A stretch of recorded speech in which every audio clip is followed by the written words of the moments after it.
Hi, this is Sarah. And this is Rachel. And this is the Rippah Diaries, a podcast where we rip apart, episode by episode, the Vampire Diaries. Warning, this is a rewatch podcast. There's always spoilers. Today there will be spoilers for probably all of season 1 and 2.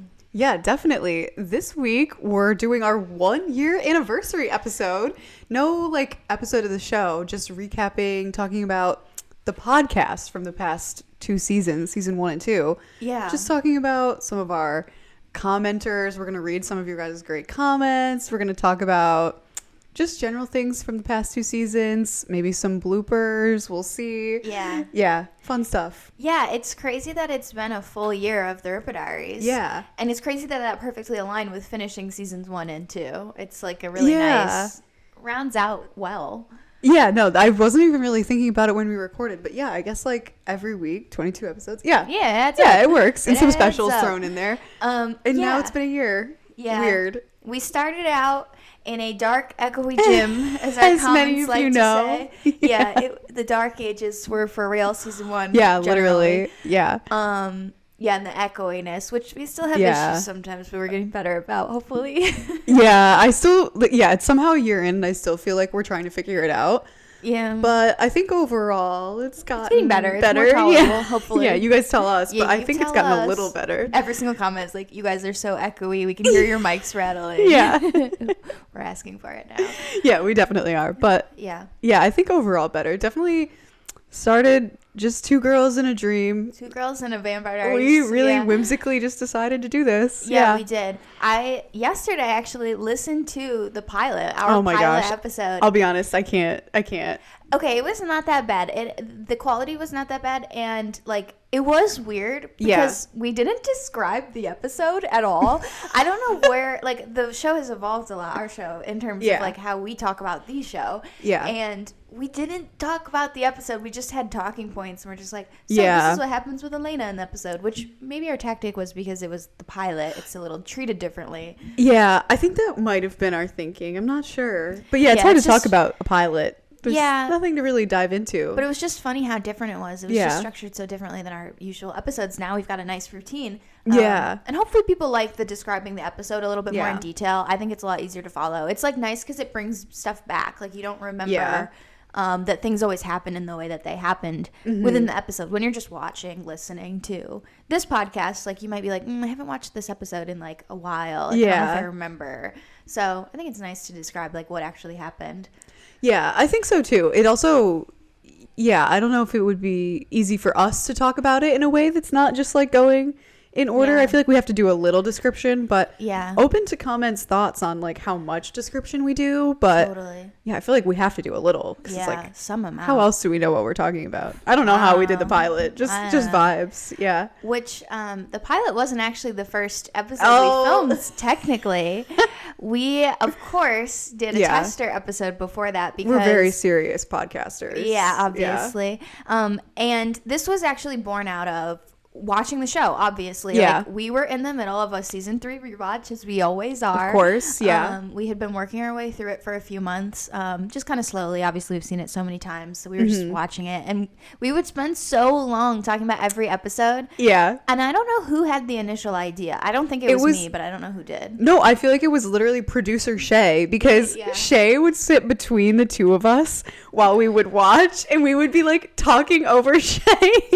Yeah. And she'd be can you guys just do a podcast to talk about it so I can watch in peace? So I feel like it was kind of Shay's idea. She's benefited from, because when we watch it for the podcast, our rule is we can't talk because we have to save it for the podcast. Exactly. So Shay really liked that new rule of we have to sit in silence during the episode, because we would talk the whole episode. Yeah, we'd be wait, pause. Yeah, pause. Let's rewatch that thing. Yeah, or not, and just talk over it. Yeah, and then because we've seen it so many times, so we just talk through it. Yeah. And then we'd sit there after the episode was over and talk about it for so long.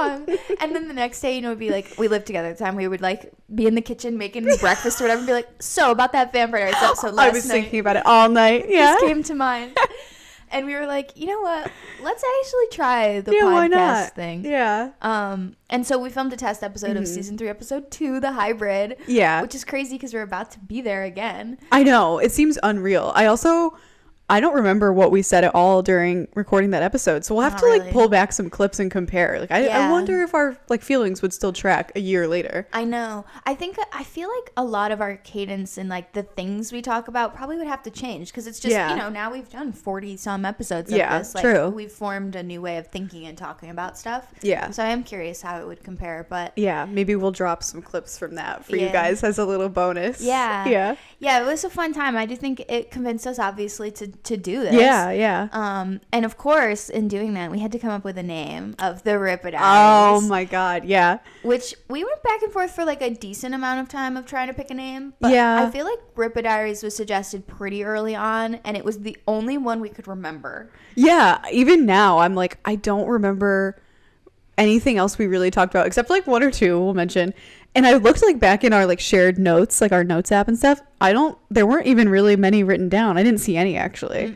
No. Yeah. The only ones I even remember talking about were like, okay, these are so bad. I'm almost embarrassed to even say them. We have to share them. We have to.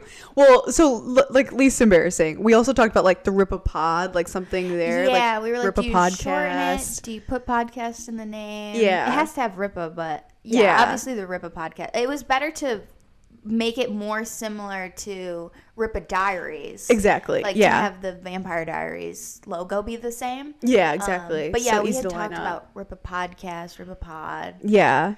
The worst one was, well, not the worst. I'm sure there were a lot of worse ones. I just don't even remember because they were so terrible. But also, like, we talked about, like, Fizmatos podcast. We were stuck on Fizmatos for, like, a minute. We were like, it has to be in the name. Fizmatos. I know. I'm like, it's so integral to Bonnie, and I love Bonnie. Yeah. I feel like I was like, we could work it in somehow, but. Yeah, so if anybody else wants Fizmatos Pod, you can take it. Yeah, go for it. Take it.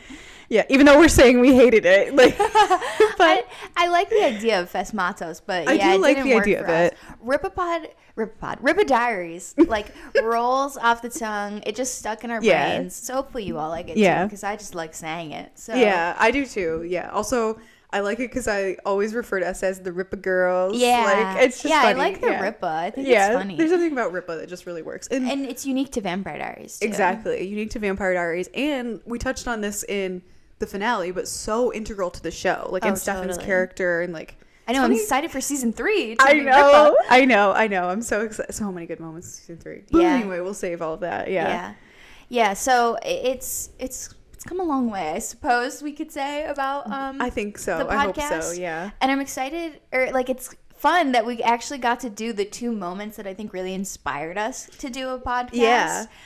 Because there were 2 moments, like we said, we were rewatching season 2, season 3, and there were 2 moments that I think really were like, wow, we needed an outlet to talk about this. Yeah. And we got to do them. And so one of them was, of course, season 2, episode 22, and Stefan with the blood bags. Oh my God. Which we just got to do last week. I really hope you guys go back and watch that scene and find it as funny as we did. It was hilarious. I hope we've ruined it for you forever, and that's all you think about now. Yeah, I hope you guys always think about how absurd it is. How much blood can be in his body? It's really wild. Literally brimming.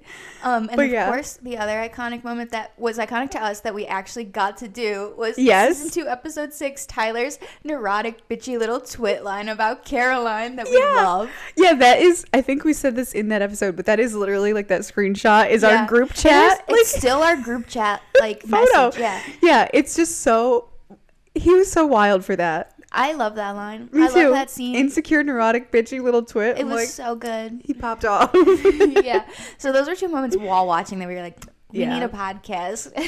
So I'm glad you've gotten to experience those moments with us now. Yeah. Hopefully you found them as funny as we did. Yeah. Yeah. Some other things that we talked about, I feel like we could just talk about other things we were thinking for the podcast. We also talked about doing like a Hunger Games canon. Oh, every time. I think about it every single time we do the in memoriam. Yeah. We wanted to do like a cannon firing and like show the picture. Yep. Like they do in Hunger Games. Like whistle. We were like, it's going to be a full thing every time. And then I was like, how do I edit this, first of all? Yeah. Second of all, we're going to have like episodes where the cannon goes off like 30 times. Like. Like when Klaus killed, spoiler for season 3, going forward. 4. Yeah, like when 4. How would we do Klaus killing like all 12 hybrids? Yeah, there's a lot of episodes that have like a dozen deaths because of at least the sacrifice stuff that they have to do. Yeah. And so the cannon fire would be insane. It would be like 30 seconds of cannons just going off. Yeah. So we didn't do that to spare you guys. Yeah. There's always the concern. Or is this just us finding this funny? Or would other people like it? Hearing 30 cannons in a row probably means other people would not like it. Yeah, probably. But yeah, I feel like that's most of our like origins. Yeah, we've got lots of other things that we had planned at the start that I think we're still going to try to find a way at some point to do. Yeah, definitely. You know, we would love to do a vlog of going to Covington, Georgia. Oh my God. We don't have a plan yet, but we really do want to go. We've never gone. So if you've gone, leave us tips. I definitely want to hear about your trips to Covington. And we still want to go at some point. So... Absolutely. Some of the other things we wanted to do, we're going to do now, like in the break before season 3. So I'm excited. I think there's, we have lots of ideas that'll still resurface. Yeah, definitely. Yeah, a lot of the specials between these 2 seasons are ones that we've been talking about for a while. Yeah, a year. Yeah, exactly. For a year. Yeah. So look forward to that. Can't give it all away, but you'll see. But for now, we're going to talk about like how the podcast has changed our perception of the show. And I'm curious if this has had some effect on you guys, because I've definitely felt it where like it's encouraged me to think more like deeply about certain aspects and how like, I don't know, certain things as we're talking about them, I'll be like, I've never thought about it that way. Yeah. This is totally what this is. It never occurred to me to even think about it. So that's one of the nice things about like the podcast, where you like are digging into certain aspects. Sometimes like when you're talking about a scene, you'll describe how something happened. I'm like, I didn't even realize that was like what happened. Like I didn't even realize that was what was going on. No, same. You've had like theories about things and I'm like, wow, I never even thought about that. Yeah. Media literacy is really an all-time low, even for 2 people picking apart media. Well, and even our comments too. Like you guys leave comments of pointing out things that I'm like, oh, that's so right. Like that's totally how that like happened, or like what that meant, and I just didn't think of it that way for some reason. Yeah, no, there are so many good comments. I always read like pretty much all of the comments because you guys catch things that we didn't. Like one that sticks out. I'm like this. Someone commented like Elena wasn't drinking vervain at the time when Stefan was feeding on her. I'm like, just things where I'm like, oh, that's how duh. Yeah. Hey, no, it's interesting. You just don't think about every little detail all the time, although we try to. But sometimes it helps to be like a little bit further removed too. Like, that's not be over analyzing it like we are. So that's also why I like to read the comments. You guys are at least like a little bit removed from it. Yeah. But I will say, I think my like biggest change in perception of the show, or like my change in opinion on the show, is in relation to like Stefan and Stelena. Oh, same. Yeah. I feel like, I mean, we always say this, obviously we are biased Stelena fans. We will own that. We are Damon apologists. Yeah. But I definitely like feel my opinions like changing on a lot of that stuff. Yeah. Stefan especially, where I'm like, I'm surprised how much I like him, how much better I like him and Elena, which I do think part of it is also like the growing up aspect, where you're like less willing to apologize for certain things. Yeah. Okay. I was thinking about that a lot. I feel like I'm on the same page, and because we've mentioned it in the like podcast before. I'm sure it's no surprise. But yeah, I also have warmed up to Stefan so much, and I feel like there are 2 big reasons. The first being, like we're adults now. Like we know, like first of all, a lot of Damon's things are extremely problematic. So it's like that kind of like softens my ride or die for Damon a little bit. Yeah. And also, Stefan is in a lot of ways what Elena needs these first few seasons. Yeah. So it's like you can appreciate that more as an older person. But second, and I feel like this is a big one for me, I'm like, I love Paul Wesley. I love Paul. His online persona these days, funny. I'm like, every time I see a video, like a TikTok of him reading comments on Instagram, I'm like, he is Damon's personality in real life. So flipped. And like Ian is Stefan's. It's so funny. Yeah. So I'm like, I think I've warmed up to Stefan a lot because I love Paul. I'm like, I realized more how much I love Paul. Yeah, that's very true. Yeah, it's interesting how those opinions change over time for so many reasons. Like the actor, your own age. I feel like I hate saying this because I love them. Oh no. But like also like the Andy Damon stuff, actually having to verbally talk about what is happening, you're like, it's hard. I can't be like, they're so cute, I stand by this, when it's like, I know. So he's like ripping her neck apart and she looks in pain. You're like, yeah, love them. Like, something about having to actually physically out loud say it's so happening. true. Like, I can't stand by this. I know. I will say I really dreaded doing like the Andy Damon episode where like obviously he like feeds on her and tells her to run away. Like that one I really hated. I was like, oh, okay, I forgot this happened. Like I somehow repressed that memory, and it's so terrible. I don't want to talk about it, but we have to talk about it. I know. Yeah. And then it's hard when like a lot of the Damon Andy moments you do really like they're really great. They're really fun. Yeah. Yeah, very hard to, especially in like season 1 also. It was pretty hard rewatching the scenes with him and Caroline too, and being like, I love Damon. It's like, I do, but saying it out loud and also having people like comment on it and be like, oh yeah, like, I mean, you can't stick to your guns as much when you're actually like looking at the facts in front of you. Yeah, when someone's gonna come back and comment like, okay, but he's being actually terrible and killing a bunch of women, it's like, oh yeah, but also at the end of the day, it is a TV show. But yeah, it's a TV show, and things have nuance, things have like levels to them because of the fact that it's like, it's a vampire show. Nobody is a good person, actually. True. Like, they all are murderers. Even Liz is. So, like... Yeah, exactly. Everyone's bad. So, it doesn't matter. But anyway, in terms of, like, episodes, too, I've noticed, like, things have changed for me in terms of some of the episodes that I... Obviously, there's ones that you think are gonna, like, be great, and they are. Like, Miss Mystic and The Masquerade. Oh, my God, you know, like, you're going in for a good episode there. But there's ones that have surprised me. I think, like, 2 stick out for me. Season 1, episode 18, Under Control. I remember going in and being like, it's like a whatever episode. And then it was like, it's so fun. Like, the party. It's so good, And then John dies. And then Kelly and Tyler kiss. And my God, it's crazy. It ended up being such a fun one to talk about, even though I was, like, not looking forward to watching it. Yeah. And then season 2, episode 6, Plan B, that's when Mason dies. And that was one where I was just like, and then it ended up being so fun. We loved talking about it. Yeah. Okay, I know. I love, like, season 2, episode 6. Before rewatching it this most recent time, even when we rewatched it last year, I feel like I was still like, okay, it's an episode. But then I was like, I love Mason. I love the Mason Damon dynamic. It's pre-Jules. Like, it's pre-Jules. It's pre-Jules. Yeah, we haven't been ruined by Jules yet.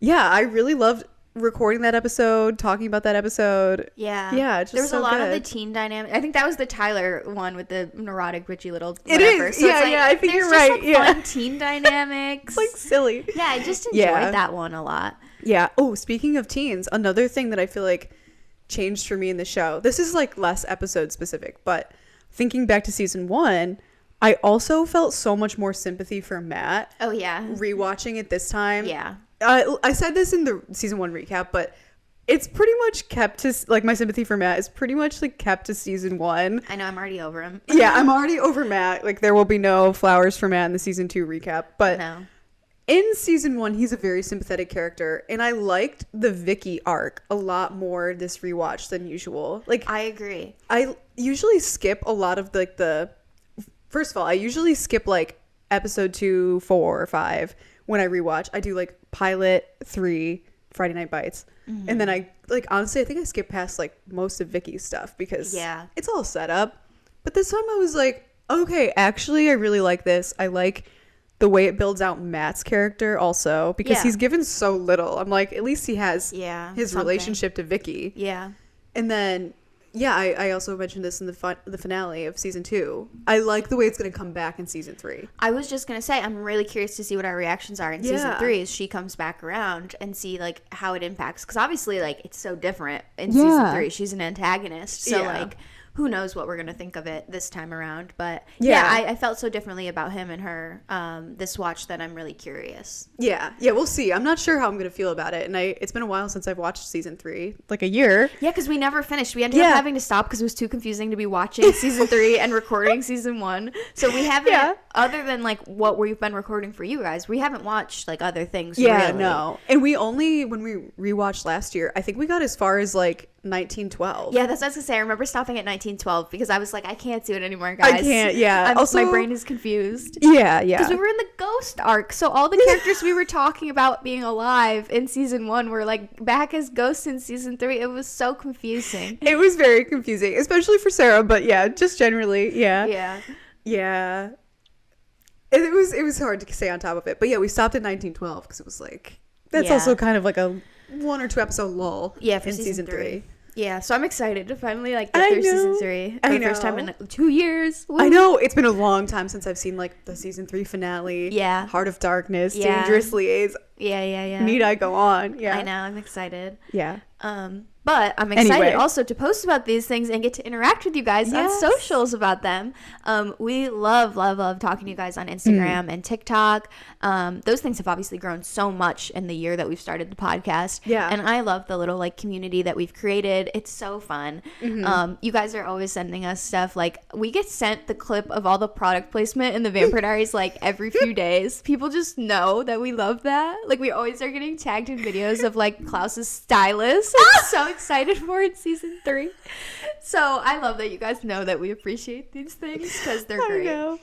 Oh my god, yeah, the stylist is really bad. I'm excited to talk about it. I'm so excited for that. Yeah. But yeah, we've been trying to get more experimental, a little bit more creative on like Instagram, especially because we can do polls, we can do all sorts of like fun ways to interact and like help create the conversation around Vampire Diaries. And so one thing we did was for season 2's The Decade Dance, The Last Dance, we did a little poll to like decide the best outfits, which obviously had to include Elena and Bonnie and Caroline. They had the best 60s looks.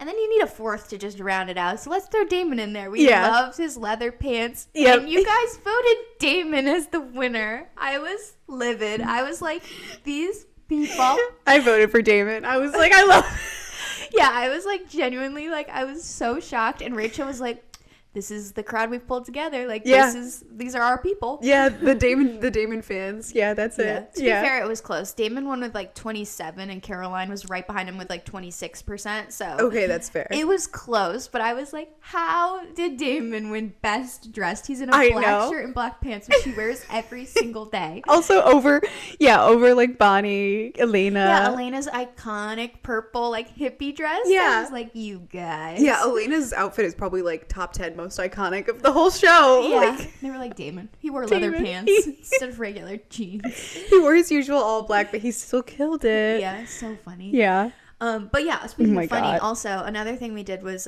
for episode 216, which is the girls' night when Caroline sings at the Mystic Grill for Matt. We ran a little Q&A of like, what other songs do you think Caroline would sing for Matt? We got so many Taylor Swift songs, which again, this is where it's fun to see what people say, because we were talking in the episode about like, it feels like she should have sang something else, but I don't know what. And then when I saw all the people saying Taylor Swift, I was like, obviously. Oh, I know. I'm surprised she didn't do like, I don't even know like what Taylor Swift would have been out in that. Yeah, that's what I was thinking. I'm not sure if it was out, but yeah. It would have been Love Story at least. I don't know. I think this might have been near like Red era. I'm not sure. But yeah, that makes way more sense than Taylor's the Bangles. Yeah, that was such a random choice, and I am surprised we didn't think of Taylor Swift when we were talking about it. But I was like, yep, they know. Taylor makes so much sense. Yeah, Taylor's perfect. But of course, we got lots of funny responses too, like a Hannah Montana song. Okay, of course, we all know Candace was a backup singer for Hannah Montana, so that's really funny.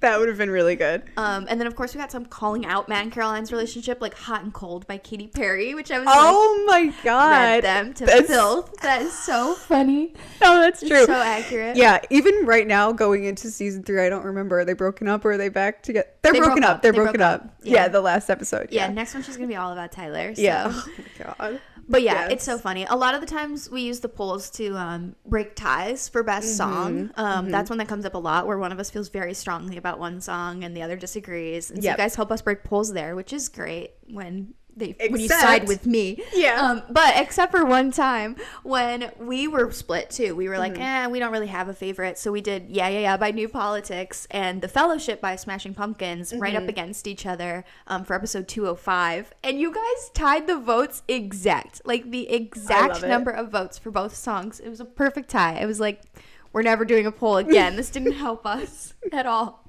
And then didn't we do more polls? And weren't some of them still very close? I feel like we had two 50-50s. Oh, Or at least very close. That was the only exact 50-50, but a lot of times it's close. Because like I said, it usually happens when one of us is split, or like one of us has one opinion, one has the other. And so, yeah, people are also split. Yeah. I think there's only been like one time I can think of where I didn't know what it was. It was when I was like, it has to be I Was Wrong. And you were like, it has to be Wolf Like Me. And everyone was like, it has to be I Was Wrong. Like, that's such an iconic song. So I was like, I don't even remember that song right now to this day. Oh, gosh. Well, you're going to have a fun time in the next week's episode. Here's the thing. I listen to Wolf Like Me like all the time. Like just on a regular day. And I think...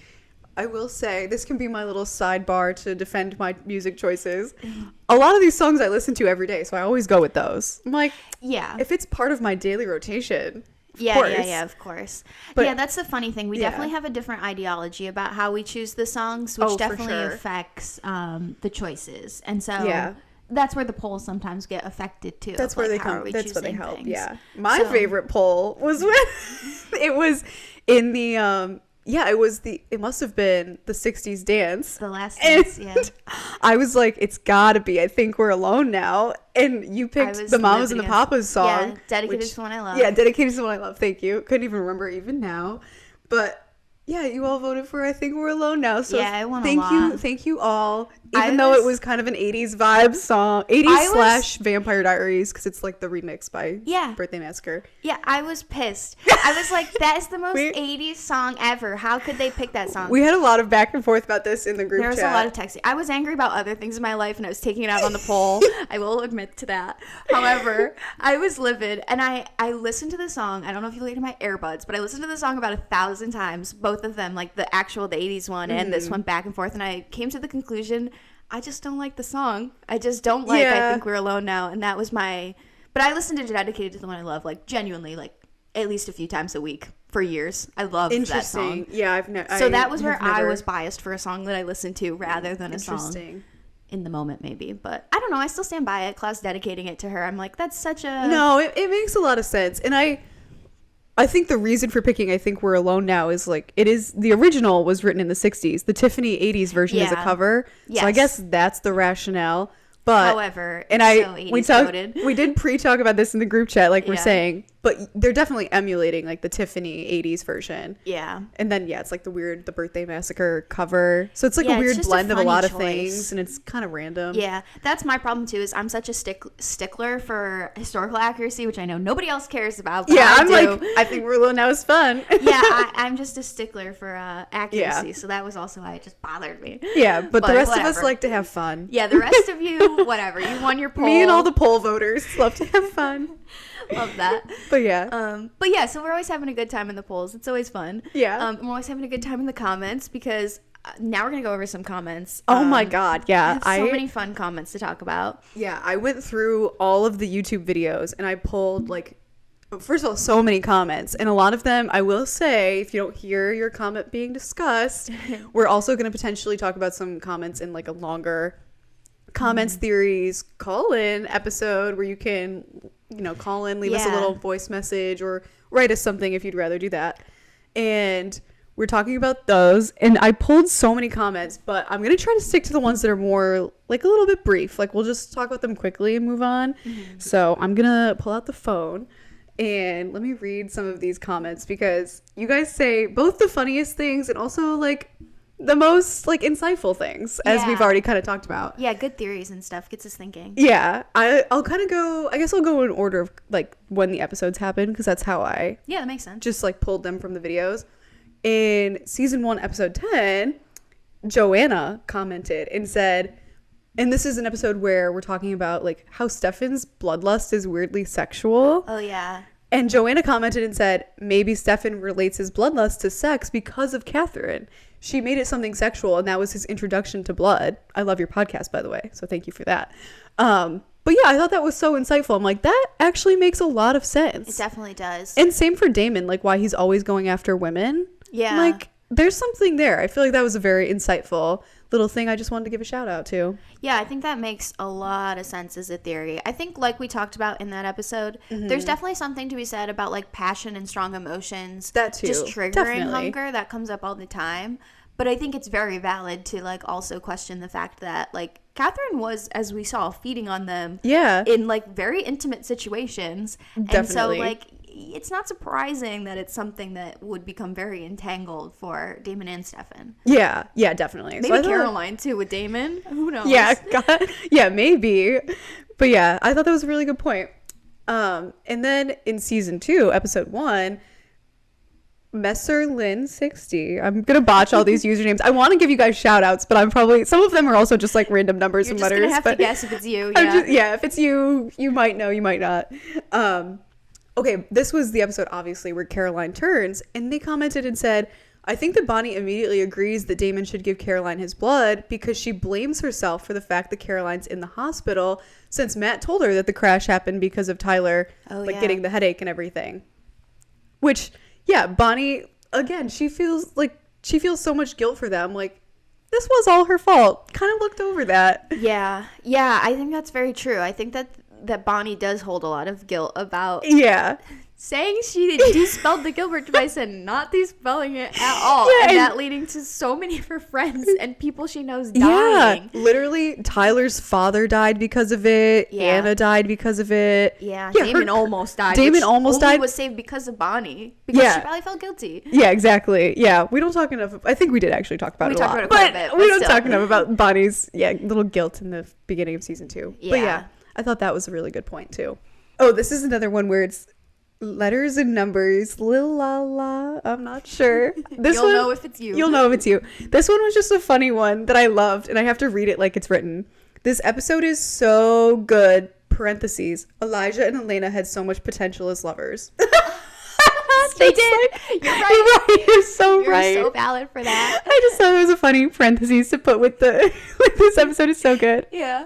Which it is. I do love episode 8. But I was like, yeah, that's so funny. They did. They did. Really, I mean, I'm not shocked that they didn't ever expand on it, obviously, because she's already got Stefan and Damon. There's too much going on with Elena. Way too much going on. Another vampire. Yeah. But it would have been good. Missed opportunity. I would have been okay with a throuple situation. I would have been okay with it. Yeah, no.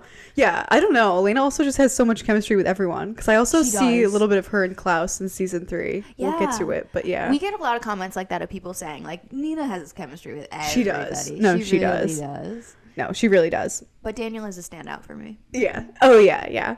Oh, maybe this is why I put this in this order. This is the same commenter. And this was on season 2, episode 10. I was thinking this whole episode that on Halloween, y'all should dress up as Inadu and Davina. You would look amazing. I love that suggestion. And I really did, when you commented this, I really did contemplate like how we could do that. Because I feel like Davina is pretty, and also for those of you who haven't watched the originals, these are 2 originals characters. Davina would be hard. She's kind of just... I know, just a girl. Just a girl. You could, I guess you could do like her Harvest Girl white dress. Oh, that'd be fun. And then Inadu is... Oh my gosh, I'm blanking on the Ouroboros sign. The hollow, yeah. And I've only seen originals once, forgive me. But yeah, I feel like for that, maybe there's something there with like the glowing blue. Yeah. Because that's like the hollow symbol glows blue. Again, you can just fast forward through this if you haven't seen the originals. But yeah, there's something there. And I always appreciate the comments about all the people we look like. I know, it's always so funny. Yeah, you got told you looked like Elena, and I didn't tell Rachel for my weeks. God. Like, I can't inflate her ego like this. No, I did see that when I was going back through the comments, and I was like, funny. Oh, I'll never come down from this. It's so funny. Even though I don't really look like Elena/Nina, but thank you, whoever said that. Yeah. Thank you. Love it. Yeah, love that. Always love all those comments. Okay. Now I have 2 from season 2, episode 11. The first one, I really like this comment. This is the second part of like a longer comment, but Renee, some numbers. I'm botching all of these. Maybe I should just give up on the usernames, but I want to give you guys your flowers. But they said, the way Elijah in these early episodes really feels in every scene like he's playing with the Salvatores. Like he's amused by Elena and the Salvatores. The way you'd be amused by a child doing something almost. I really thought that was funny. Comment. Yeah, I saw that one too. That's a great comment because I do think it's so true. I think he is very amused by Elena. I think that's very so accurate. It's like he does not have to do any of the things he does with her, which he says at one point. He's like, I could just take you and none of you ever see her again. Like, I don't have to be doing any of this, which of course part of it is his noble honor code thing. Yeah. But I do think another part of it is sort of enjoying Elena and just kind of like having fun with her and just being like, I'll play your games. Yeah. I also think he's having gone through a similar dynamic with Tatya, I feel like he's very intrigued by her dynamic with the Salvatore brothers. And I think he's like, let's see how this plays out. Yeah, it gets boring after like 1,000 years. Might as well. Yeah, exactly. Yeah, and also I think that's why he keeps Damon and Stefan around too. It's like, well, I needed some fun. Let them try to kill me. Like, let's see how this happens. Make it interesting. Whereas Klaus is like, no. Klaus is not. Klaus is like, let's just kill them all and be done. He loves Stefan, obviously. Well, yeah, but Damon, I think he could do without. Yeah. Yes. Okay, and then another one on that same episode. I'm sorry, I'm gonna give up. Okay, no more usernames. Find the comments if you want to see who commented them. But this person said, I think Katherine found out about Elena and there being a new doppelganger when she met Mason. Oh. He probably reacted to her calling her Elena and explaining how she looks like her high school friend's niece. Maybe. I'm trying to follow that. Yeah. But basically, I think they're saying, like, maybe Katherine met Mason in Florida and Mason was like, Elena? Maybe, but that creeps me out if that happened. That's even worse. Yeah, that's so true. Yeah. Although he thought Tyler would look like a little boy when he got there, so would he really know who Tyler's friends look like? That's true. He kind of seems like he hasn't seen her. I don't know, but I do think that's an interesting theory because I thought it was interesting. I think this is based on the fact that we were speculating in that episode of like, how did Katherine know that there was another doppelganger? Mm-hmm. Like, how did this time? Because she was with Mason a year before she showed up. Yeah, we didn't talk about that enough because I think we thought about it a little bit after the fact. But yeah, Mason and Katherine date for like a full year before any of this goes down. Because when Mason kills his friend that triggers the werewolf curse, it says like 1 year ago in the flashback. Yeah.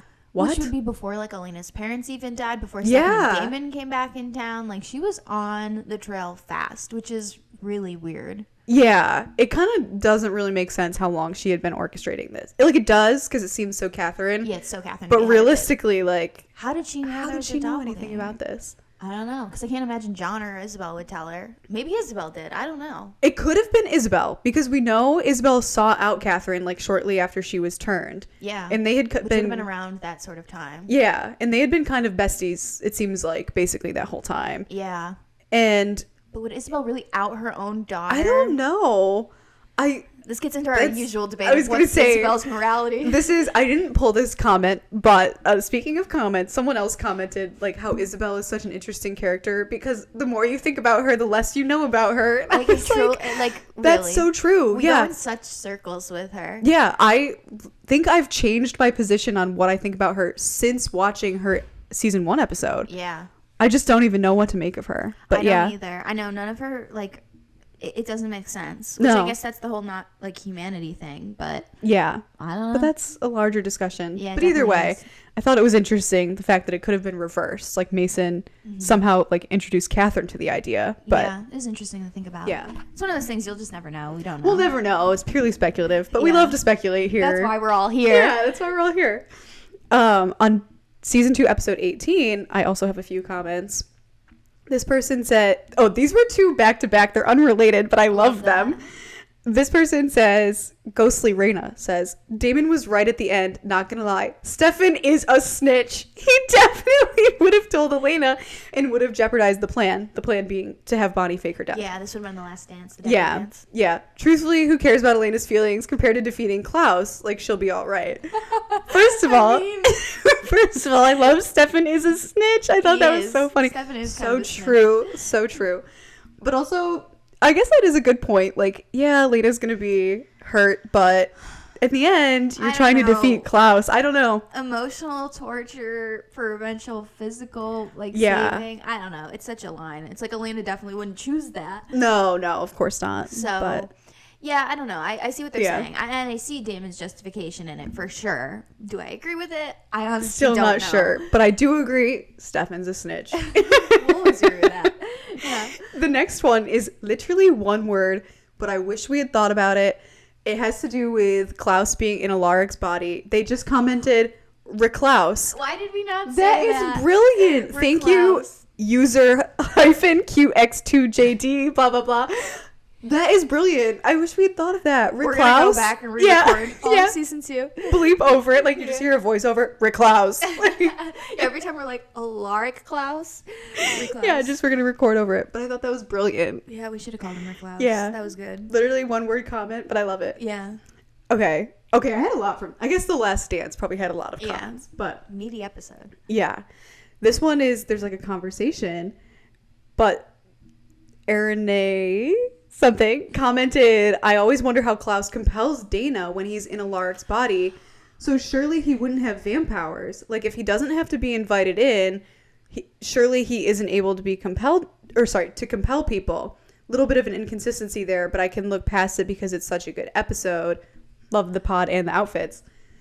And then, I don't know if you want me to read the rest of the reply comments, or do you want to comment on that? Well, I was just going to say, I do remember seeing this when this episode came out, and I was like, oh, we should have thought of that. Yeah. That's such a true call out. Because, yeah, if he has enough or not enough magic that he doesn't need to be invited in, but he has enough magic to compel people, that makes no sense. Yeah, no, I never even really thought about that inconsistency that much. But, yeah, he doesn't get invited in, and he seems to just, like, walk in because he's in Alaric's human body. But, yeah, then how does all of this stuff with Dana go down? And we do see it is compulsion because he compels all of the kids to fight Jeremy.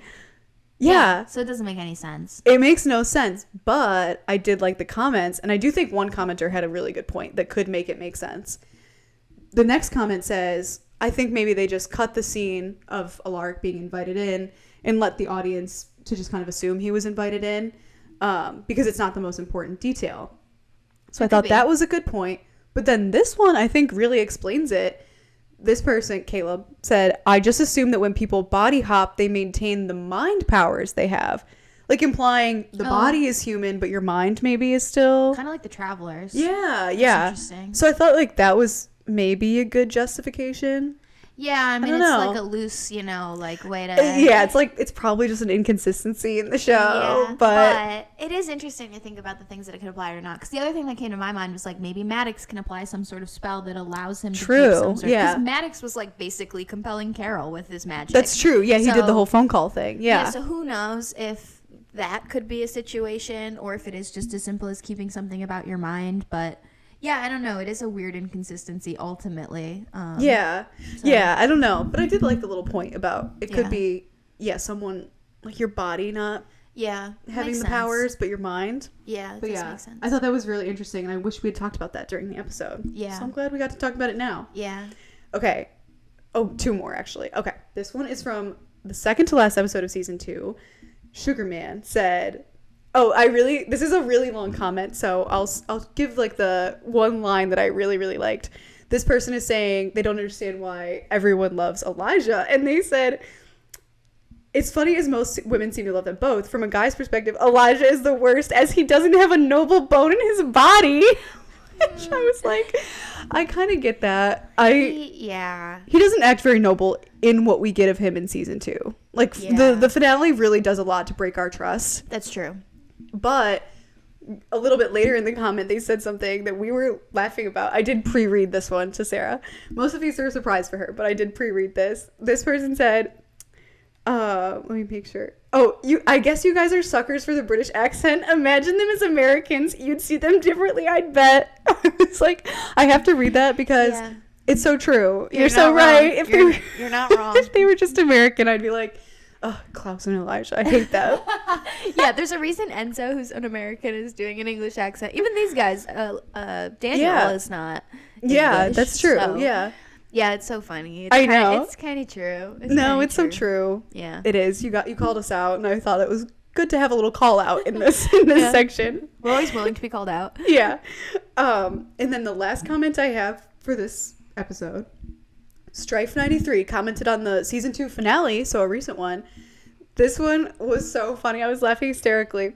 It would have been such a good callback if when Jeremy woke up after being brought to life, Rick pulled out a laptop and says, I have my AT&T MiFi. You need to FaceTime Liz and let her know you're alive. Oh my gosh. Yeah, the product placement is always so poorly. It's like so bad. So insensitive. Yeah, it is so insensitive. I'm surprised they didn't do that. Yeah. I mean, he did like FaceTime with Bonnie. He did FaceTime still, Bonnie, so. Yeah. I know, I'm surprised they didn't use that for a bigger plug for something. It had to have still been. I'm sure it was an AT&T computer. I'm sure. And he does Bing right before Back from the Dead. That's true, so it was still an ad. It was at least Bing. Yeah, either way. But yeah, I thought that was really funny. Just the idea that he really funny. FaceTimes Liz with the MiFi in the witch house. I love would have been funny. Yeah, that's so funny. Yeah. But those were all the comments you guys had for this episode. There were so many I wanted to talk about. And so many good theories. We'll get to more. And I also want to give a shout out to all the comments that say they love the podcast. We see all your comments and appreciate them. Yeah, very sweet. Don't think because I didn't read like a comment that says love your podcast that I didn't see it and love it. Yeah. So I do read every comment like as they come up. Yeah. Same. Now when you're reading them, I've forgotten them because it's been a little while. Yeah, like the one from season 1. Single comment, even if we don't reply, we're probably reading it and enjoying it. Yeah, exactly. We're probably screenshotting and texting it to each other. Yeah. Did you see this? I will say I love the YouTube comments. Yes, that's true. Beef with the TikTok comments. Not to get into that. I mean, sometimes the TikTok comments are great. Sometimes they're fun, but sometimes they're just like, I'm going to fight people. Yeah, I feel like people are a little more combative in the TikTok comments. It's probably not you guys. It's probably randos. One I have some beef with everybody. Instagram, TikTok is the leather jacket. The tan leather jacket. I talked about in episode 219 how Elena, when she's with Elijah at the Lockwoods, like learning about everything with Klaus, she's wearing this tan leather jacket that looks super, super similar to the one that she wears in 102, the night of the comet. I was like, they look identical. Everyone was commenting, being like, they're not the same at all. They don't even look the same. I was like, what? Like, maybe they're not the same. I'm not saying that they're for sure the same. No, however, I'm willing to say they're the same. I'm at this point willing to say the same because I have like screenshotted, looked at every single angle. I'm like, I can't find a single detail about these coats that's not the same. So I don't know what people are talking about. No. They're different colors. I'm like, they're the same. They're both tan. She has a black one too, but they're both tan. She does have the black one. It's like that ruched sleeve. Yeah. Like almost like a 3/4 sleeve. Yeah. So I know the black one you're talking about. Maybe that's what people think about. I'm talking about a tan one. But the tan one is the same. Like, put a side by side in this video. I'm literally putting a side by side. Because people have also said the button, there's not a button at the top of the 219 one. There is. It's folded in. You can see it's like clipped inside. Yeah. It's the same exact jacket. I don't know. No, it's the same. It makes me so mad. It's the same jacket. I'm like, you commented on one TikTok after 40 seconds of watching it. I looked at this coat for hours. I was going to say, I spent 30 minutes finding this like a dupe. I was going to buy it on eBay. Like, you don't even know. I know. I'm like, it has to be the same jacket. If it's not, somebody tell me and I'll take it. But don't tell me they don't even look similar. They look exactly the same. Gaslighters. They are gaslighters. No, they're the same jacket. I'm fully convinced. I believe it. Yeah, no. A comment that this is just very random. Someone said, Damon likes being clean, LOL. He's always bathing, cleaning up the house, worried about getting blood on the rugs. And he even uses the germaphobe excuse when Connor the Hunter tries to shake his hand. Oh my God, I've never connected these dots, but I'm going to bring this up all of season 3 now because I think that's really funny. That's really interesting. Would Damon be on Clean Girl Aesthetic TikTok? He might Probably. No, you know what? Interesting. Actually, you know who that's giving? Resand. That's giving Akatar. Oh my God. That's very Resand coded. The lint all the time. Lint, picking the lint, which, oh my gosh, I also see all the TikToks about the deeper meaning behind that I'm interesting. I feel like it works for Damon too. But no, that's a very recent thing. Yeah, love that for him. Yeah, love that. I know Sarah J. Maas has watched Vampire Diaries. I know she has. This podcast. No. She definitely hasn't. She hasn't. No. The Vampire Diaries. I'm like, she's seen it. I know she has. Yeah, she definitely. You can't hide a TVD fan from me. Yeah, I know. I can sniff them out or something. Yeah. No, I know.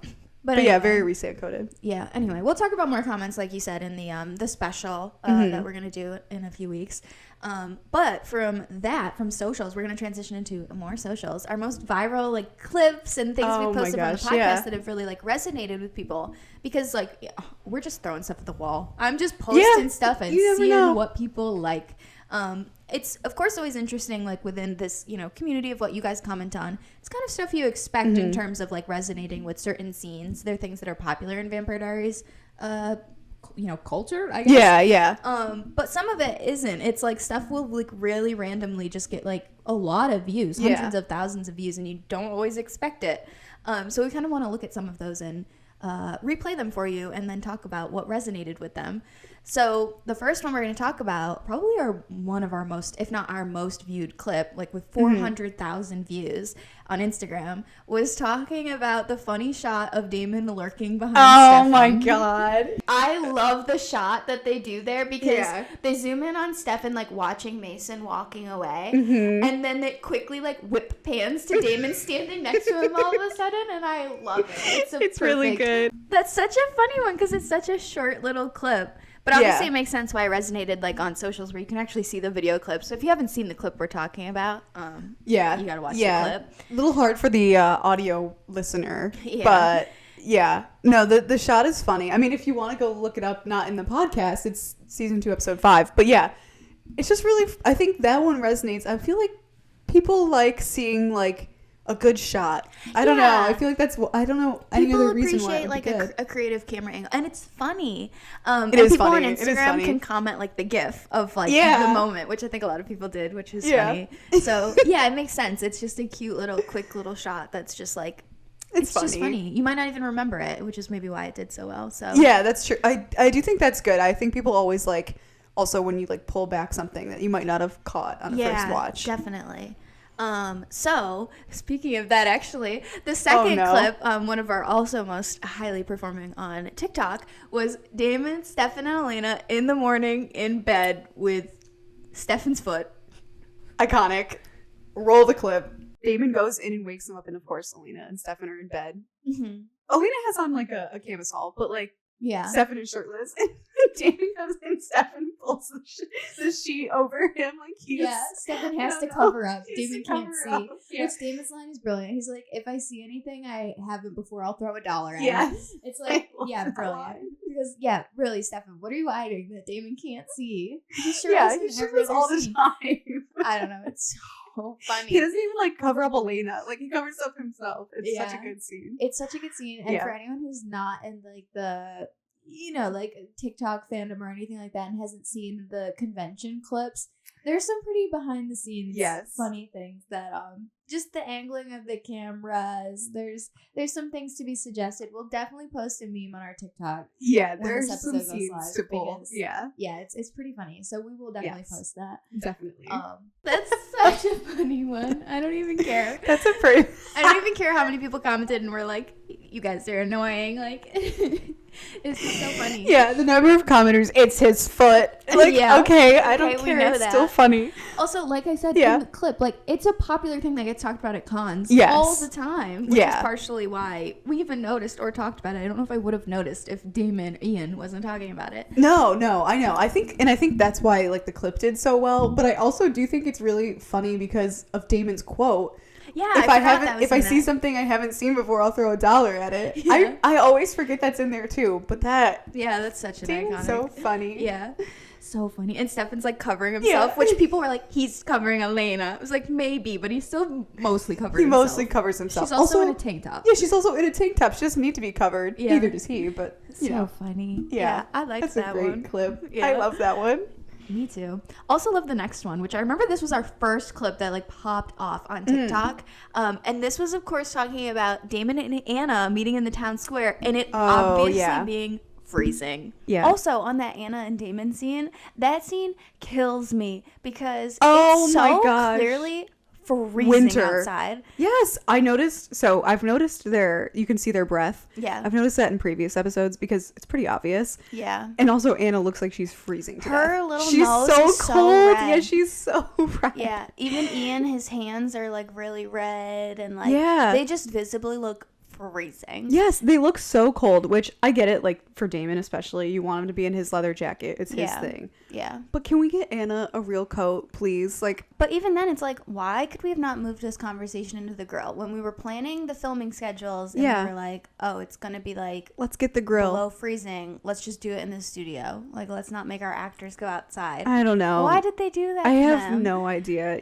I also noticed there is a little bit of snow on the ground. Yeah, you can see snow. Which, you know, makes sense. It works for the time. It's like supposed to be like November, I think. Yeah, it works within the show. But yeah, why not just go inside or properly dress Anna? Like one of the two. I don't know. Because even if she's a vampire and she doesn't technically get cold, you can see she's freezing to death. Yeah, you can see she's freezing to death, first of all. And second of all, you can definitely put her in a coat. Everyone else is wearing a coat. Yeah. She'll just blend in. Yeah, you would just wear it to blend in. Like you can chalk it up to that. Easy. Funny that did so well. It's just like a clip speculating like we always do.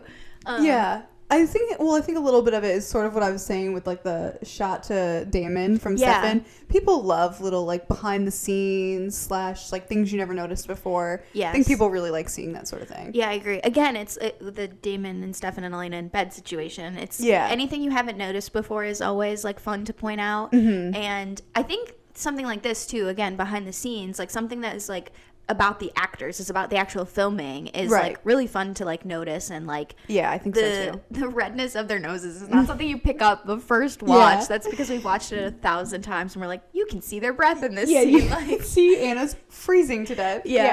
And there's something fun about that too, of realizing the reality of which they're filming in rather than like imagining it as this glamorous thing. I think that's always interesting for people. Sort of like Nina looking like really tired at the end of season 2. It's like she was putting in the work. Yeah, she was. Yeah, little stuff like that you pick up on, which I don't know, it's always fun. Definitely. Also, I think that one's so popular because people love Anna. People love Anna. I think a lot of stuff we did related to Anna did really well. Anytime she was like a thumbnail or anything, people love Anna, which I love Anna, but it was just surprising to see how well that clicks with people. I know. I really love Anna too, but I always kind of feel like she gets ruined a little bit in season 3 with the ghost cheating girlfriend. Yeah. So I don't know. I think it's funny that people still seem to really like Anna. They do, which perfectly takes us into our next clip, which is talking about speculating Anna and Pearl's age. Ooh. Pearl also says she's got 400 or 500 years on Damon. Yes. This was the other thing I wanted to talk about. Which there is so much more that, I mean, it would all be purely speculation, but I'm just wondering, how long were she and Katherine friends? Like, how long have they been together? Because that was her older than Katherine. Yeah, 500 years before Damon is 650 years before. Yeah. So, I don't know. I would love to know how they kind of came together. Also, does that make Anna... Okay, this like is what I was... years old? This was going to ask. Whatever? This was the first time watching this that I was like, wait a second. Is Anna even Pearl's biological daughter? I had always assumed... I had that same thought, too. I'd always assumed she was. But then in this scene, like, thinking about it, and she said 500 years older, and she knocked Damon out, like, fast. Like, in a second. On the ground in a second. Anna and him were perfectly power matched. Yeah. Like, they held each other and, like, held. Yeah. Which, to me, indicates they're probably similar in age. Granted, like... she's in a younger body, but we've never been told that like turning as a 15-year-old versus as a 25-year-old makes any difference on your strength. It's always been about your actual age. Yeah. Which if Anna has 500 years on Damon, she should have been able to also put him on the ground flat. Yeah, that's what I would think. I mean, I think there is something to the idea that her being like probably 15 would make her weaker, because Damon is like 25. Yeah. So I don't know. I do think that could make her weaker. But we've seen Caroline, who was 17, take out Damon. I don't know. Yeah, like you said, people love Anna. I think that's a big part of that. Yeah, I do think that's a big part of that clip. But also, I'm thinking about it, and like, I'm still so curious about that topic. Like, I obviously forgot about it because we've done season 2. Yeah, we're so far removed. Yeah, we're so far removed from Anna and Pearl. But I'm still wondering, like, is Anna Pearl's biological daughter? What is her age?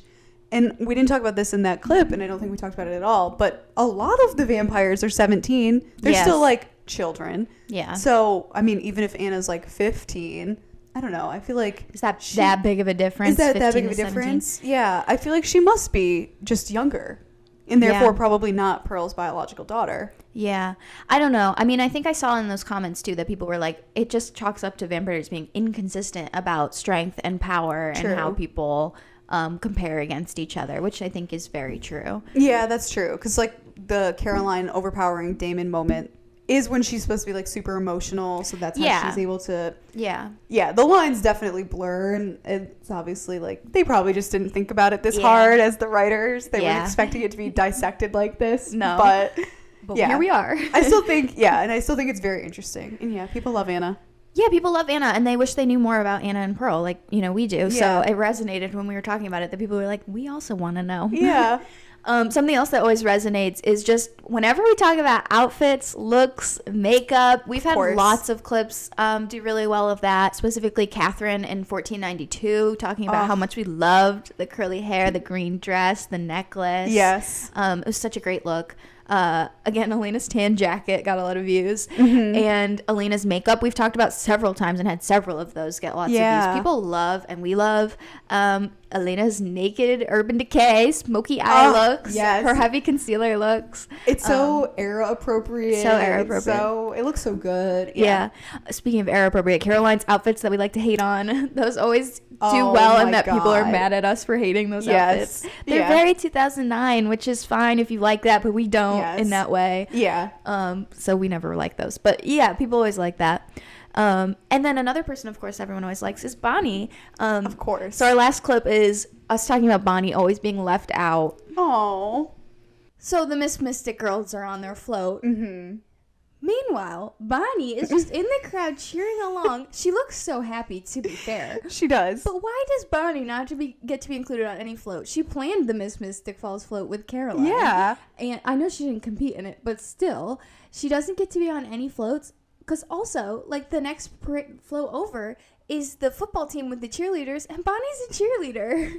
Why doesn't Bonnie get to be with the cheerleaders? I don't know. Bonnie's left out. Always getting excluded. Left out, yeah. Yeah. Wonder why Bonnie's always getting left out. Unfortunately, and I think this is probably why it popped off, because I'm sure people commented this. Yeah, the thing we didn't say. Yeah, the thing we didn't say, we all know. Obviously, people are very aware of, like, the poor treatment of Kat Graham on set. And definitely. Yeah, how she just, I don't know, it bled into her character. Bonnie was always... We talked about this in season 1. She's just absent for she's so always many getting written out all the time. There's always some excuse. Bonnie has to spend the summer with her dad. She has to there's always some reason she gets written out, and it's really unfortunate because we obviously love Bonnie. But yeah, I don't know. Something like this, at least she's in it. At least there was like a scene for her, true, yeah. Which was probably ultimately the real reason she was not included on a float, was they wanted her in the crowd to be able to talk to Damon. Definitely. But it is like, she is a cheerleader. Like, she is helping with all these other things. It doesn't actually make much sense. I would even appreciate just throwing out a line there that says Bonnie dropped out of cheerleading, or she didn't want to be on the float without Elena and Caroline, you know. Just a little one-liner, I would have been okay with it. Yeah. Anything that's like justifying why she just has to be in the crowd. She never gets to be any of the, I don't know. I know. It's just weird. Yeah, I know. There are a lot of things that I feel like we've dissected more than you'd anticipate, that it's like, you could have just explained it away with a one-liner. Totally. But yeah. Which actually, that segues us nice into our next category, which is our funniest moments. Oh, jeez. We had to replay 5 of our top funniest moments. You know, we always in the podcast love when we just have to laugh so hard that we have to stop cutting, and you guys love that too. You're always dying with us. So we want to relive some of those moments, and starting with the first one of dissecting things a little too much maybe or something. I'm would nervous. Be the pilot 101. Did Damon compel a crow? How dare you? But that's not the only magical powers that they introduced in the first episode that they got rid of. Oh my gosh. It makes me so mad that they write out Damon being able to control the fog and the crow. No, okay. I actually was thinking that, like, during the scene when he attacks Vicky and it just floods with the fog. Yeah. I love that. Like, me too. It is, like, weird and hard to explain that he controls, like, the fog. Yeah. But visually, so cool. It's so good. Fun. It's so good. Yeah, I love the fog. Yeah. The crow I can do without. The crow I could do without, but I think the crow makes more sense, because I feel like they kind of say, you know, in a later episode, they say Damon is better at compulsion than Stefan because he drinks human blood and does so frequently. You think he's compelling the crow? No, but I feel like he would have heightened, not compelling the crow. He's like holding the crow, looking at the eyes. No. That's all I'm picturing now is Damon, like, holding this crow, like, following me around. Follow Elena through the graveyard. No. Squawk when she says something to you. Like, oh no. Not, like, compulsion per se, but I feel like he'd be able to better, like... I don't know where you're going with this. First of all, I'm still laughing. Rachel's literally crying right now. She's laughing so hard. Okay, well, here's the thing. sometimes I start saying something, and even though I know I'm wrong and I have no clue what I'm even saying, I'm like, I can't stop saying it. Yeah, I just have to keep saying it. Yeah, I could never just admit I have no clue what I'm talking about. Okay, but the funny thing is, like, listening to it now, I'm like, I actually agree with what you're saying. Like, I do know what you're saying now. Yes. Also, it just did not hit in the moment. I was like, yeah, in the moment, compelling the grow. This is the pilot. I had no idea how to podcast. I had no idea how to articulate any of my ideas. Let me just defend myself for a moment here. I think the point I was trying to make was not that he literally like picked up the crow and compelled it, but like it makes sense that he could be able to like control animals because it's like a mind power. Yeah, it's like a mind power. Yeah. Whereas like the fog is random. It's yeah. like he's controlling weather now too. Yeah. That point wasn't conveyed, but that was what I was trying to say. Yes, which I think is why I agree with you now, because we've talked about this multiple times since filming that. Yes, of course. So glad to put it out for all of you as well to understand. Rachel was saying, thank God I've got my platform. Yeah, mind control, it makes sense. You can extend that a little bit. Yeah. Weather, weather just seems like so unrelated. But it was just so funny picturing him just like going up to a crow in a cemetery and just like trying to compel it, just seeing if it sticks. It's just so funny. Okay, but did anyone try it? Maybe they should have. I don't know. We never see it. So who knows? One thing I still stand by is the next clip that I particularly broke down thinking was hilarious. And that was, of course, Bonnie, you dog. Well, I don't know if she says boring, but she's just kind of like, you know. Yeah. He's being like too polite or something like that. Yeah. She just wants to grab him. And lay one on him. Bonnie, you dog. She says it. She really does.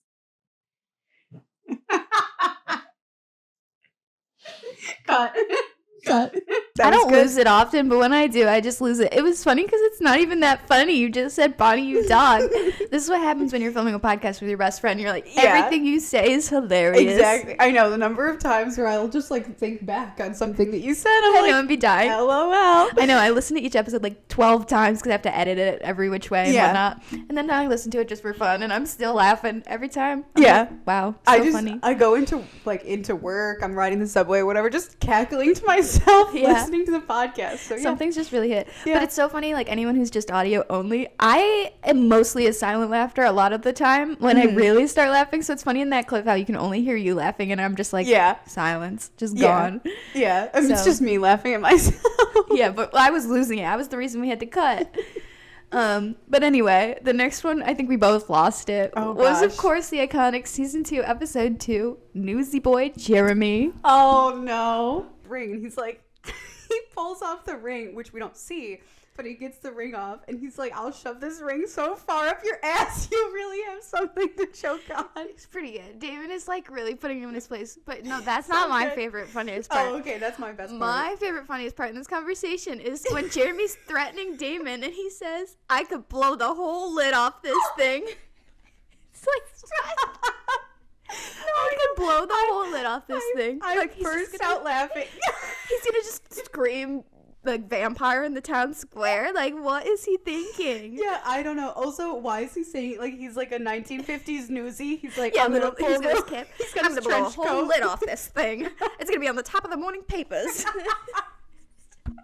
Like, that's Jeremy to Damon in this scene. Like, I don't know where he's going with this. Okay, I mean, that was hilarious. I stand by everything that was hilarious. Everything we said was hilarious. The scene is ridiculous. It is. Why is he like, I'm gonna blow the whole lid off this thing? Who wrote his dialogue that day?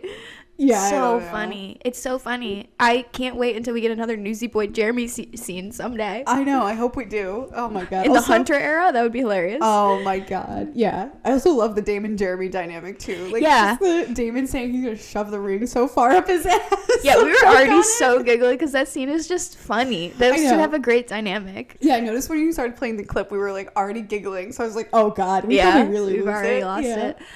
Speaking of one where we both just lost it, we had to significantly cut this down in the actual episode because we were hysterical, and that was 216 Caroline with her big ass tablet. Oh my god. Which also, if I were Caroline / Candace, I would be livid over this episode. First they give her that big ass tablet. Oh my god. That's already messed up.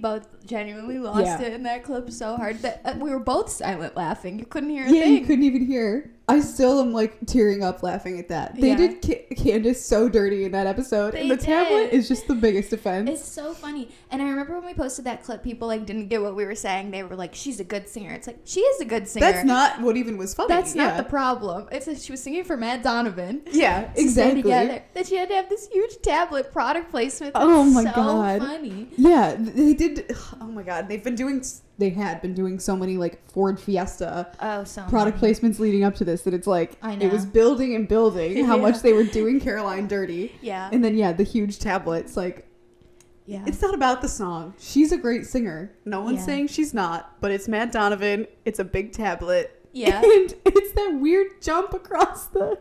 It's so hilarious. It's so wrong that they did that to her. But I love it. It got that iconic moment out of us, so... Yeah, worth it. Worth it. So good. And now we're going to flash back to not that far long ago. Last week. And yet, I don't remember. Season 2, episode 22. Stefan with his blood bags everywhere, drinking down his Capri Suns. Love. So, like, how would you not immediately be like, my head, my tummy hurts. Yeah, my tummy hurts. I don't feel so good, Mom. Like, that. I'm like, he's going to walk into Klaus's bedroom later and be like, I threw up. That's the vibe it's giving. Although it's supposed to be like a scary vibe of a vampire losing it, but instead we're losing it, being like, he's drinking down his Capri Suns and giving himself a tummy ache. That's just what I see. So ridiculous. I don't know. That's how I see this scene. Same. It's just so funny. But anyway, back to like the actual serious stuff going on. Klaus gives Stefan another blood bag. Stefan is like, no, stop, we can't. Which is fair. I would be like, I can't. Klaus is like the big bad, so you're like, oh, he's gonna torture him. He's gonna like quarter him or whatever they did like in old medieval times. No, he's just making him chug all these blood bags. Yeah, he's just like, it's like his own personal like mukbang or whatever. Like he's just like keep going, Stefan. Like, yeah, I've been laughing about that all week, Klaus. I threw up. It's so funny. I'm gonna think about it every time. I know. I think about, we didn't even really get like say this, but we did mention like we had laughed about this last year when we rewatched. Mm-hmm. But I keep thinking about like Stefan being like bloated. He's like, I've had too much to drink. He can barely like move around. He's so full of blood. That's all we picture when we watch that now. Such a ridiculous thing. It's like 2 blood bags probably would have done the trick. Yeah. Like to get him like to his Rippah self. Yeah. But at least pretty close. At least pretty close. For sure. If not even like 2 blood bags, literally just making him feed on like a living person. That definitely would have done it. Yeah. Yeah, but instead he gets dozens of blood bags, a living girl. He's just like constantly giving him stuff. So funny. Klaus is wild for that being his way he's going to torture Stefan and get him to come along with him. I love him for that though. Again, Same. His personal mukbang. That was that I was laughing about. I was thinking about that all week. You saying it was his personal mukbang. That's exactly what he was doing. It literally was. So, oh my god. Yeah. Klaus was getting a little too much enjoyment out of that. Yeah, he definitely was. So continuing with the funny, now we're going to show some little like bloopers, some clips never before seen of the Rippah Diaries. And the first segment that we're going to like show you of this is what we call the pod before the pod. We always got to warm up a little bit before we start recording, kind of get our, whatever. And we get a little silly goofy when we're trying to check the sound. And it's become dubbed the pod before the pod. So you get some special clips from that. Oh, the pre-show. Oh, this is the show before the show where we just talk about everything that comes to our mind because... Self-driving cars, Pulp Fiction. Yeah. Makes sense. Don't know what else to talk about. Better if you do it. A little bit calm. Yeah. Hello. This is Sarah, and you're listening to the Rippah Diaries podcast. ASMR edition. In this episode, she's just like fully... She doesn't care. We're rolling stuff. I forgot what I was supposed to do because we never practiced. Hi, this is Sarah. You mean that part? Yeah, I forgot. I was just going to start talking. So you're like, so didn't you think it was weird? Camera audio should have picked it up. Yeah. Okay, ready? Why do I want to say hi, friends? That's not what I say in this. Oh my god. I mean, you can change it up. There's no reason to not. Just randomly, just change the whole intro. Yeah. And then what do I say? And this is Rachel. Yeah. Hi to my friends. And Rachel's here too. This is Rachel. Okay. Ooh. This will be a fun one. I love your top also. Me? Yeah. Oh, thank you. Oh, the Star Wars girl over here. I don't know. Okay. Hi, this is Sarah. I was not ready. I was literally grinning ear to ear. That's why it's perfect. Next, of course, we also have moments where we just don't even know what's going on. We've just lost the plot completely. Yeah. I feel like I'm probably the biggest offender of these. I can think of one vividly a couple weeks ago where I just didn't even know what I was saying. Kind of like the crow being compelled, but instead we're like, wait. We gotta reset. Yeah, so even more off track than that. Then at the girl. Yeah. Well, my segue was going to be, like, for a less cute, like, mother-child situation. Yeah, because the song continues into this scene, which is weird. Yeah, the song continues, and then we do see another little parent-child dynamic in this scene, but, well, I guess they don't interact. Yeah, but where are you going with this? Liz and Carol are both in this next scene. Or Caroline. I've lost it. Rachel's lost the plot. I've lost it. Anyway, Matt's working at the grill. And Damon comes over, and the three of them are together, and they piece together that it's the pizza guy. Mm-hmm. Oh, no, wait. You're jumping ahead. I'm jumping ahead. Let's just cut. I was going to say, wait, we're not going to talk about I was compass? like, wait. I was like... So that's it for this episode. Episode 17, Under Control. 18. Okay, let's just restart. Oh no, I didn't want to say that anyway, so restart. Okay. Whoa, just bang your head on the wall. Oh my god, gosh. Are you good? Yeah, I'm good. I'm like Stefan, I'm out of control. Not the whole thing. I was like, oh my god. So Stefan remembers when he saw Anna. Yeah. Rachel's like, guess. It's like, guess what happens next? I don't know. Yeah. Because we're doing it all out of order, so I've got no clue. Yeah, that's true. Last, we've of course got to catch all. We've got some just random, just some fun times being had between best friends talking about the Vampire Diaries. Yeah. You can clap too. There you go. I love the clap. It's a weird statement to make. Just do it. Okay, ready? Hi, this is the Rippah Diaries. And this is Rachel. Flowers, you know. Nice. Yeah, they gotta do the normal dating stuff. What the heck? How did that happen? Sarah's going to be brushing her teeth, and she's going to hear me muttering, dancer, in my terrible voice. I hope so. That's what I want to be hearing. You will. Okay, good. I'm doing it to her. No. Please. That would be the line. Until you woke up and you had a Just heart standing attack. on my bed. Oh my god. That might ruin the song. I don't know. But we Probably. could try. Probably would, but that's okay. Okay, seems like a good place to end it. This is taking a weird turn, so let's end it.